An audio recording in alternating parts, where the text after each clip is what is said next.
नमस्कार दोस्तों, study with PR Pankaj YouTube channel पर आप सभी को मैं तहे दिल से स्वागत करता हूं। जैसा कि आज हिस्ट्री में अगला टॉपिक है हमारा बौद्ध धर्म अर्थात 6ठी शताब्दी ईसा पूर्व। हमने सैंधव सभ्यता पढ़ी, पहले थोड़ा सा इतिहास का बैकग्राउंड लिया, जिसमें पाषाण काल में 3 काल पढ़े, पूरा पाषाण काल, मध्य पाषाण काल, नव पाषाण काल। फिर उसके बाद हमने हड़प्पा सभ्यता पढ़ी। हड़प्पा सभ्यता के बाद मैंने वैदिक सभ्यता पढ़ी। अब वैदिक सभ्यता के बाद अर्थात 6ठी शताब्दी ईसा पूर्व के बारे में पढ़ेंगे, जिसमें 2 प्रमुख धर्मों के बारे में पढ़ेंगे, बौद्ध धर्म और जैन धर्म। अब बौद्ध धर्म और जैन धर्म कहाँ से आ गए? जैसा कि मैंने आपको बताया था, ऋग्वैदिक काल, उत्तर वैदिक काल। ऋग्वैदिक काल की टाइमिंग थी 1500 से 1000 ईसा पूर्व और उत्तर वैदिक काल की थी 1000 ईसा पूर्व से 600 ईसा पूर्व। इन दोनों कालों में काफ़ी मतभेद है, काफ़ी अंतर नज़र आता है। जहाँ पर ऋग्वैदिक काल एक कृषि प्रधान है, पशु प्रधान है, वहीं पर उत्तर वैदिक काल कृषि प्रधान हो जाता है। ठीक है, ऋग्वैदिक काल जहाँ पर खेती सिर्फ काम चलाने के लिए हो रही थी, वहीं पर उत्तर वैदिक काल में खेती सरप्लस यानी अधिशेष होने लगी। अर्थात यहाँ पर प्रमुख व्यवसाय क्या हो गया? खेती हो गया। बल्कि ऋग्वैदिक काल में प्रमुख व्यवसाय क्या था? पशुपालन था। ठीक है, ये सारी चीज़ें। उत्तर वैदिक काल में आपके लोहे के मिलने की वजह से इसको द्वितीय नगरीय सभ्यता और हड़प्पा सभ्यता को हम प्रथम नगरीय सभ्यता बोलते हैं। तो आप अगर आज से पूछ ले प्रथम नगरीय सभ्यता, तो वो जहाँ पर पहली धातु हम इस्तेमाल करते हैं अर्थात कांसा। ठीक है, मिश्रित धातु बेशक, लेकिन पहले जैसे मैंने आपको बताया है कि प्रथम धातु मानव ने कौन सी इस्तेमाल की? तो तांबा किया है। लेकिन अगर आज से पूछा जाए कि प्रथम सभ्यता, तो पहली सभ्यता जो है हड़प्पा सभ्यता बोलते हैं, प्रथम नगरीय सभ्यता, दूसरी नगरीय सभ्यता आप उत्तर वैदिक काल को बोल देते हैं। क्लियर? आइए देखते हैं। ये है 6ठी शताब्दी ईसा में बौद्ध धर्म पढ़ेंगे। तो यहाँ पर आप ऋग्वैदिक और उत्तर वैदिक काल में मैं ये बताना चाहता था कि ऋग्वैदिक काल में जहाँ महिलाओं को पुरुषों के समान अधिकार दिए गए थे, मैंने आपको बताया था कि केवल महिलाओं को अर्थात पुत्रियों को केवल पिता की संपत्ति में अधिकार था। केवल और केवल उन्हें ये अधिकार नहीं था कि वो राजा का पद का नेतृत्व कर सके, अर्थात पिता के बाद राजा बनेगा तो पुत्र ही बनेगा, ज्येष्ठ पुत्र बनेगा अगर कई सारे पुत्र हैं, अनगिनत है तो, और पुत्रियों में कोई भी नहीं बनेगा। प्लस युद्ध का नेतृत्व राजा का बेटा ही कर सकता है, अर्थात राजा करेगा, जो युवराज होगा, युवराज के बाद जो राजा बनेगा। तो ये कुछ चीज़ें हैं। पिता की अंत्येष्टि यानी अंतिम संस्कार सिर्फ पुत्र कर सकता, ऐसे अधिकार पुत्र को दिए गए थे, जिसकी वजह से पुत्र प्रधान हो गया था पुत्री की अपेक्षा, पुत्री की तुलना में। क्लियर? लेकिन वहीं जैसे आप आओगे, यहाँ पर मैंने सिर्फ 2-3 चीज़ों में पुत्री को कमज़ोर बताया है, बाकी सारे अधिकार बराबर थे, पुरुषों के समान रहते थे, सारे अधिकार दिए गए थे। लेकिन वहीं पर उत्तर वैदिक काल में आ पाएंगे, यहाँ पर महिलाओं के अधिकार छीण हो गए। जहाँ पर मैंने आपको बताया था ऋग्वैदिक काल में सभा, समिति, विधत और गढ़, ये 4 प्रमुख समितियाँ थी, जिनमें से समिति में सभा में केवल कुलीन वर्ग और सभा, वहीं पर विदिति में पुरुष और महिलाएं और बच्चे सभी बराबर भाग लेते थे। लेकिन यहाँ पर आप उत्तर वैदिक काल में तो विदित और गढ़ ये दोनों समितियाँ समाप्त हो जाते हैं, केवल सिर्फ समिति और सभा बचते हैं, जिन्हें उत्तर वैदिक काल में शतपथ ब्राह्मण मिलता है कि प्रजापति की 2 पुत्रियाँ बताया गया, सभा और समिति को। क्लियर? तो उत्तर वैदिक काल में जैसे आएंगे, यहाँ पर बहुत ज़्यादा धर्मांध की ओर लोग बढ़ चुके होते हैं, अर्थात वर्ण व्यवस्था पूरी तरह से हावी हो चुकी होती है। ब्राह्मण सर्वोपरि है, उसके नीचे क्षत्रिय, उसके रक्षक अर्थात पूरे समाज का रक्षक की भूमिका निभाता है। इनके इस पूरे समाज के खाने पीने की देखभाल व्यवसाय कौन करेगा? वैश्य करेगा। लेकिन इन सब के काम धाम कौन करेगा? शूद्र करेगा अर्थात दास करेगा। इसलिए यहाँ पर धर्मान बहुत ज़्यादा बढ़ चुका था। कभी आज तक भी आप देखें, वेदों में जो भी कुछ लिखा है ब्राह्मणों ने बताया, हमने उसे माना है। कभी किसी ने इनसे टीका टिप्पणी तक नहीं की है। इसमें जो कुछ लिखा है सही है गलत, जैसे आपको ऋग्वैदिक काल में मैंने बताया था, या वेद जब मैंने आपको पढ़ाए थे कि देवता और पृथ्वी के बीच का मार्ग अग्नि को माना गया है, कि यहाँ पर आहुतियों के माध्यम से अर्थात यज्ञ में हम आहुतियाँ डालते हैं, आहुतियों के माध्यम से जो अग्नि के द्वारा जो धुआं जाता है, धुआं ऊपर जाता है, और ये बताया गया वो धुआं जो है हमारे आहुतियों को अर्थात हमारी इच्छाओं को भगवानों के पास, देवताओं के पास लेकर जाती हैं। जिसकी वजह से उनकी इच्छाओं की जो पूर्ति होती है, इसलिए अग्नि को माध्यम माना गया है। लेकिन ये सारी चीज़ें हो रही थी कि नहीं हो रही थी, इनके क्या प्रमाण साक्ष्य हैं, ऐसा कहीं पर कुछ नहीं दिया गया है, लेकिन सिर्फ कहानियाँ हैं। वेदों में जो लिख दिया गया है, इन ब्राह्मणों ने जो बता दिया है, इन्होंने खूब अंधकार मचा रखा था। इसलिए यहाँ पर आप देखेंगे क्षत्रिय और ब्राह्मण तो अच्छे थे, लेकिन वैश्य और शूद्र बहुत बुरी कंडीशन में जी रहे थे, जिसकी वजह से कुछ धर्म आए जिन्होंने इसको इस प्रकार के धार्मिक सुधार आंदोलन, धार्मिक सुधार सभ्यता बोलते हैं इसको, ठीक है, 6वीं शताब्दी ईसा पूर्व को। तो यहाँ पर आपको कम से कम 64 धर्म मिलेंगे, लेकिन उन 64 में से प्रमुख 2 ही पढ़ने होते हैं, बौद्ध धर्म और जैन धर्म। तो बौद्ध धर्म और जैन धर्म, इन्होंने भेदभाव सब खत्म कर दिया, जात पात खत्म कर दिया, वर्ण व्यवस्था खत्म कर दिया। वर्ण व्यवस्था की जानकारी जहाँ ऋग्वैदिक काल में मिलती है, वहीं पर आपको ये वर्ण व्यवस्था, जाति व्यवस्था, जाति प्रथा आपको उत्तर वैदिक काल में हावी होती हुई नजर आएगी। यहीं पर आप गुप्तवार, अब जैसे ये धर्म पढ़ के चलेंगे, हम गुप्त काल में चलेंगे, तो गुप्त काल में बहुत ज़्यादा धर्मांध आपको भी नजर जाएगा, दिखाऊंगा मैं आपको, ठीक है। चलिए देखते हैं। तो बौद्ध धर्म के संस्थापक गौतम बुद्ध को माना गया है। गौतम बुद्ध के पिता थे, इनके पिता का नाम था शुद्धोधन, जो कि शाक्यगढ़ के प्रधान अर्थात मुखिया थे। और इनके गौतम बुद्ध का बचपन का नाम सिद्धार्थ था। ये सारे पॉइंट मैंने इसलिए लिख लिए हैं ताकि आपको समझाने में टाइम ना लगे, ठीक है। और मैं साइड में खड़ा हो जाऊंगा, आप एक स्क्रीनशॉट ले लीजिएगा, इसी में सारा सब कुछ समाहित है, क्लियर। यहीं से क्वेश्चन आएंगे। इनका जन्म जो है 563 ईसा पूर्व माना जाता है, क्लियर। और ये कपिलवस्तु के समीप लुम्बिनी नामक स्थान पर हुआ था, जो कि ये स्थान आजकल आपका नेपाल में पड़ता है, क्लियर। दूसरी चीज, पिता शुद्धोधन और शाक्यगढ़ के प्रधान थे। माता माया देवी, या इन्हीं को महामाया कहते हैं। ये कोली वंश थी। ये जो है ना वंश, ये बहुत इम्पोर्टेंट है, वंश पहुँच लेता है। यहीं पर इनकी जो पत्नी है, कौन, गौतम बुद्ध की यशोधरा, यशोधरा का कुल सेम था, ठीक है। कौन सा कुल था? शाक्यगढ़ था, शाक्य कुल था। यशोधरा के कुछ अन्य नाम थे, गोपा, बिंबा और भद्रकच्छना। ये यशोधरा के अन्य नाम, अर्थात गौतम बुद्ध की पत्नी के कुछ अन्य नाम थे। इनकी माता माया देवी और महामाया या महादेवी बोलते, कोली वंश से थी। इनका लालन पालन, कहते हैं कि इनकी माँ, इनके जन्म के 6 दिन बाद इनकी मृत्यु हो जाती है, इसलिए इनका लालन पालन इनकी मौसी गौतमी प्रजापति ने किया, जिसकी वजह से। और फिर इनके पिता कौन है? शुद्धोधन, इनसे विवाह भी कर लेते हैं, और इस प्रकार से इनसे लालन पालन जो पूरा किया इनकी मौसी गौतमी प्रजापति ने किया है, क्लियर। आगे पत्नी यशोधरा, पुत्र, इनको जो पुत्र रत्न की प्राप्त होती है वो राहुल नामक पुत्र होता है, उसका नाम राहुल होता है। और रात्रि में एक दिन ये उठते हैं, ये एक दिन अपने सारथी चन्ना के साथ भ्रमण पर निकलते हैं, और कहते हैं जब इनका जन्म हुआ था, और तो उस समय कोई एक ज्योतिषी आए थे, उनसे इनके पिता ने पूछा था इनके कुंडली इनके भविष्य के बारे में। तो उन्होंने कहा था ये जो आपका पुत्र है बहुत बड़ा ज्योतिषी बनेगा, सन्यासी बनेगा। तो इस डर से इनके पिता ने इनको कभी महल से बाहर निकलने ही नहीं दिया, क्योंकि इनका मानना था अगर बाहर नहीं निकलेंगे तो घर में ही रहेंगे, महल में रहेंगे, जिसकी वजह से यहाँ सब कुछ इनको सारी शौकतें, सारे चीज़ें इनको दी जाएंगी, जिसकी वजह से शान शौकतें, जिसकी वजह से ये खुश रहेंगे, समाज में नहीं जाएंगे, जिसकी वजह से कुछ अच्छा बुरा जानेंगे नहीं, इसलिए सन्यासी जीवन व्यतीत नहीं करेंगे। लेकिन 16 वर्ष की उम्र में उनकी शादी होने के बावजूद भी एक दिन ये अपने भ्रमण के लिए निकलते हैं, और अपना सारथी चन्ना और इनका घोड़ा कंतक के साथ रथ पे निकलते हैं।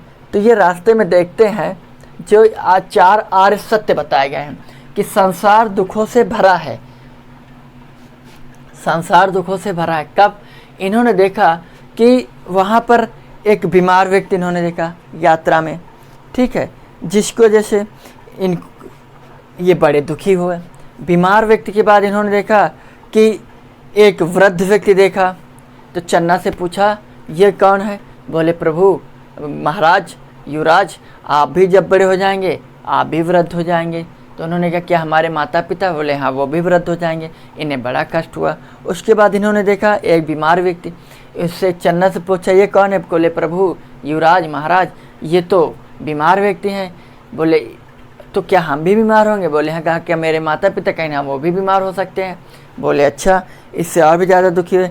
फिर उन्होंने एक मृतक देखा लाश जाते हुए, तो इन्होंने कहा ये क्या है? उन्होंने कहा ये लाश है, अर्थात ये व्यक्ति मर चुका है और मरने के बाद सभी का यही जीवन में का यही सत्य है कि अगर जन्म हुआ तो मृत्यु एक मात्र प्रमाणित सत्य है कि जो होनी निश्चित है। उन्होंने कहा अच्छा। फिर देखा है प्रसन्न सन्यासी, तो बोले सन्यासी ने समाज दुनिया से किसी प्रकार कोई मतलब नहीं है। तो इन्होंने दिमाग में वही सारी चीज़ें घूम रही थी। तब इन्होंने कहा 4 अर्थ सत्य हैं कि संसार दुखों से भरा है और हर दुख का कोई ना कोई ठोस कारण है और हर दुख का कारण इच्छा है। बिल्कुल सही, हर दुख का कारण इच्छा है। अगर आप बहुत बड़े ऑफिसर बनना नहीं चाहते हैं या गवर्नमेंट जॉब नहीं चाहते हैं तो गवर्नमेंट जॉब आपके लगे या ना लगे आपको किसी प्रकार कोई दुख नहीं है, ठीक है। अगर आप कोई टारगेट फिक्स कर रखे हैं, कोई लक्ष्य बना रखा है और वो लक्ष्य आपको मिले नहीं मिलेगा तो आपको दुख होगा, ये आपकी इच्छा है। और अगर आपका कोई टारगेट ही नहीं है तो किसी प्रकार कोई इच्छा नहीं। पागलों को देखो बिल्कुल स्वतंत्र है, वो सदा खुश रहते हैं। क्यों? क्योंकि उनका कोई लक्ष्य ही नहीं है। साधु सन्यासी बहुत खुश रहते। क्यों? क्योंकि उनका कोई लक्ष्य ही नहीं। वो हर दिन वो कुछ भी खा रहे हैं पी रहे हैं, वही उनका लक्ष्य हो गया। समझ गए? इसलिए इन्होंने कहा कि हर दुख का कारण जो है वो इच्छा है। अब जैसे मेरी इच्छा है कि मेरा चैनल फटाफट बढ़ जाए और इतना बढ़ जाए कि अच्छी खासी कमाने लगे। अब ये जब तक काम नहीं होगा तब तक मुझे दुख है कि मेरा चैनल बढ़ नहीं रहा, सब्सक्राइबर बढ़ नहीं रहे, कस्टमर बढ़ नहीं रहे और लाइक्स आ नहीं रहे, शेयर हो नहीं रहा, कमेंट आ नहीं रहे।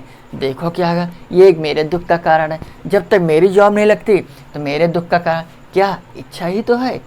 समझ गए? आगे खाने में कुछ भी मिले खा लो, कोई दुख नहीं, लेकिन हमारी इच्छा है कि मुझे बर्गर मिले, मुझे पिज्ज़ा मिले, मुझे मैगी मिले, मुझे नूडल्स मिले, मुझे चाउमीन मिले, हैं, मुझे खीर मिले, मुझे अच्छे 56 भोग मिले पर डे।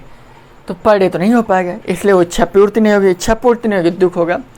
ठीक, आगे इन्होंने कहा इच्छा पर नियंत्रण पाया जा सकता है। बिल्कुल सही बात है, बड़ी आसानी से इच्छा पर आपको नियंत्रण किया जा सकता है। जैसे पेरेंट्स जब हम छोटे होते तो हमारे माता पिता कहते हैं ज़्यादा जुबान चटुही न बनाओ।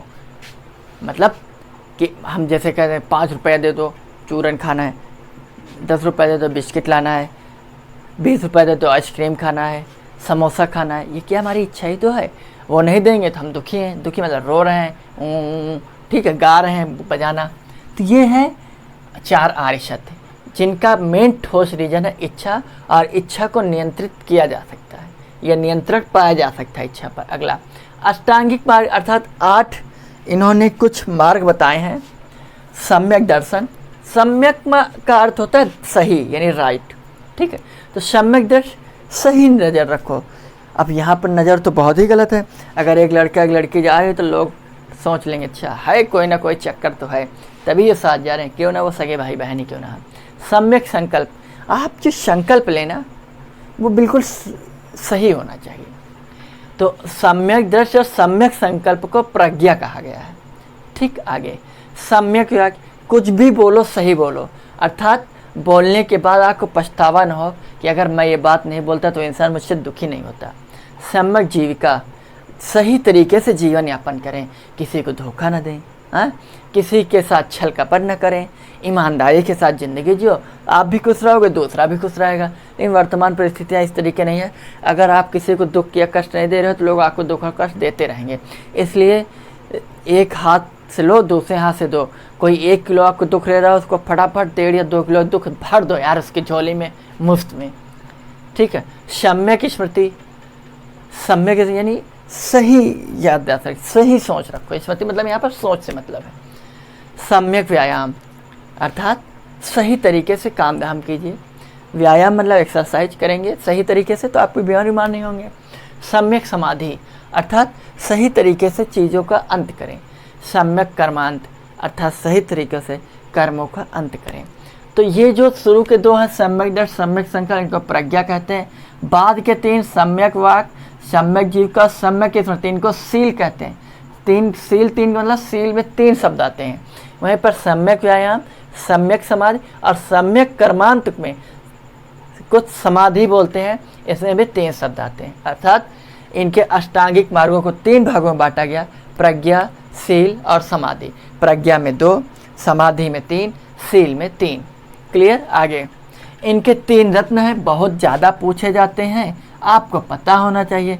बुद्धम संगम, बुद्धम संघम धम्मम, बुद्धम संगम धम्मम। ठीक।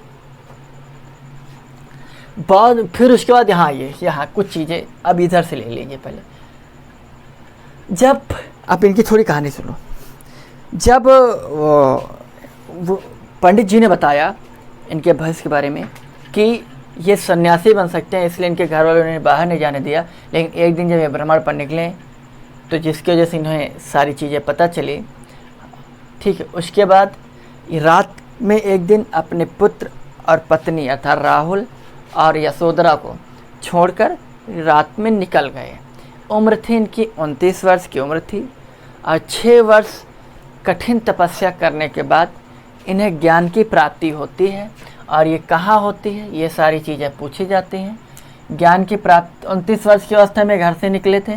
ज्ञान की प्राप्ति 35 वर्ष की उम्र में हुई थी। 29/6/35 वैशाख पूर्णिमा का दिन था। पीपल वृक्ष के नीचे और निरंजना नदी के तट पर इन्हें ज्ञान की प्राप्ति होती है। और जब ज्ञान की प्राप्ति होती है तो सिद्धार्थ जो है वो गौतम बुद्ध अर्थात बुद्ध के नाम से जाना जाता है। क्लियर। आगे अगर चलें आप तो इनका जो जन्म हुआ है, जन्म का जो प्रतीक चिन्ह है वो कमल बताया गया है। इनके गर्भ का प्रतीक चिन्ह हाथी बताया गया है। इनके ज्ञान का प्रतीक पीपल या पीपल को ही बोधि वृक्ष बोलते हैं। और इन्होंने जब घर त्यागा था ना, उस घटना को महाभिनिष्क्रमण बोलते हैं। घर त्यागने की घटना को, बुद्ध के घर त्यागने की घटना को क्या बोलते हैं, तो महाभिनिष्क्रमण बोलते हैं। बहुत पूछा जाता है। प्लस इनके युवावस्था को षाण बोला जाता है। उपदेश चक्र कहलाते अर्थात इन्हीं को धर्म चक्र परिवर्तन कहते हैं। महापरिनिर्वाण को स्तूप कहा गया है। क्लियर। आगे इनका जो प्रिय शिष्य था आनंद, आनंद के ने कहा महाराज मेरी एक सलाह है। तो बुद्ध ने कहा बताओ शिष्य, तुम तो मेरे प्रिय शिष्य हो। तो उन्होंने कहा महाराज अपने संघ में ना महिलाओं की एंट्री शुरू कर दो, महिलाओं का प्रवेश कर दो, जो महिलाओं को आपने वर्जित कर रखा प्रवेश। तो इन्होंने कहा अच्छा तुम तो यार बड़े होशियार हो, तुमने तो पहले बताया ही नहीं, मेरी इच्छा के बारे में आज तक किसी ने बात ही नहीं की। वाह, इसलिए तुम्हें सबसे प्रिय शिष्य आज से मैं तुम्हें घोषित करता हूँ। ऐसा कुछ कहानी मैं आपको समझाने के लिए कहानी बता रहा हूँ, इंटरटेन बनाने के लिए। तो उन्होंने कहा तुम पहले शिष्य हो आनंद, जो तुमने ऐसी बात की मेरी आत्मा आनंदित होती, प्रफुल्लित होती। और आज ही लो मैं महिलाओं को सम्मिलित होने के लिए प्रवेश उनका वर्जित जो है समाप्त करता हूँ। तो आनंद प्रिय शिष्य आनंद के कहने पर इन्होंने महिलाओं का प्रवेश देना शुरू किया था बौद्ध धर्म में। इनके जो पहले गुरु थे जब ये घर से निकले तो उस गुरु का नाम था अलार कलाम। और अलार कलाम से इन्होंने सांख्य दर्शन की शिक्षा ली थी। किस दर्शन की? सांख्य दर्शन की। क्लियर। आगे आइए। उसके बाद कुछ छूट नहीं रहा। हाँ आगे इधर फिर बौद्ध संगीतियाँ होती हैं। जब ये मर जाते हैं अर्थात इनको जब निर्वाण की प्राप्ति हो जाती है तो ये बौद्ध संगीतियाँ कुल 4 होती हैं।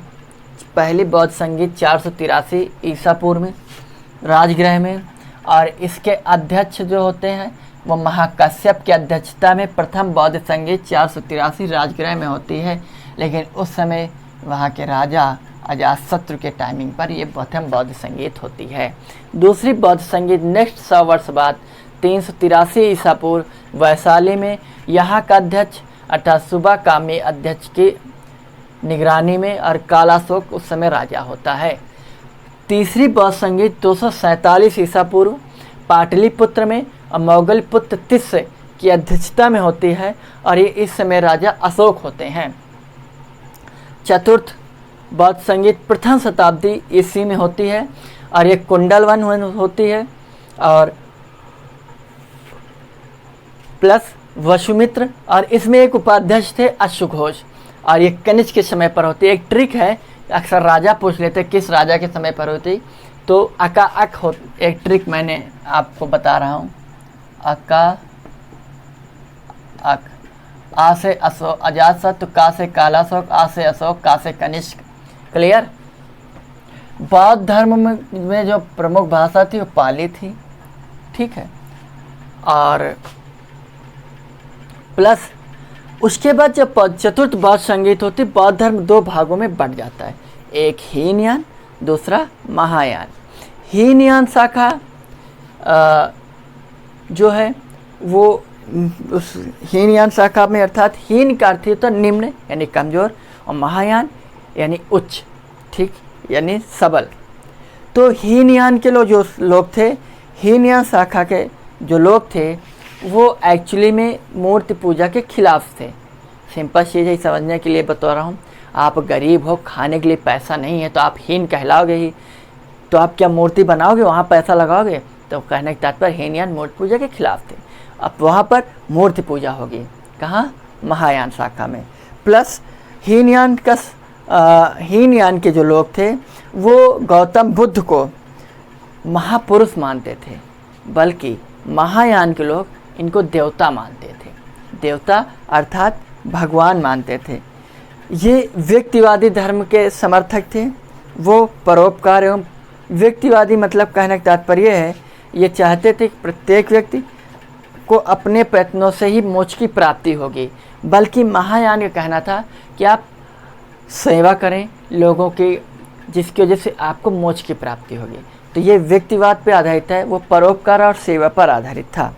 यहाँ पर दूसरी चीज़,